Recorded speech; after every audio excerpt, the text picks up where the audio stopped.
Welcome to Blizzard Fire. We hope this video helps fire up your solution. In this video, I will explain how to make zip format. First, locate the files or folders you wish to compress on your computer. You can select a single item or multiple items by holding down the Control key on Windows or the Command key on Mac while clicking.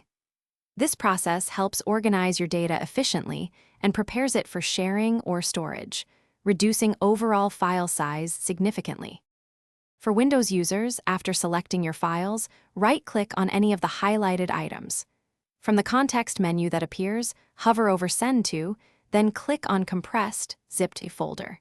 A new zip file will instantly be created in the same location as your original files, ready for renaming.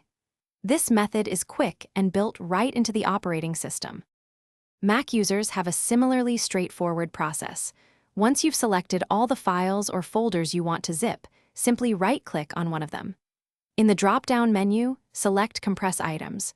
Your Mac will then create a new archive file, typically named Archive.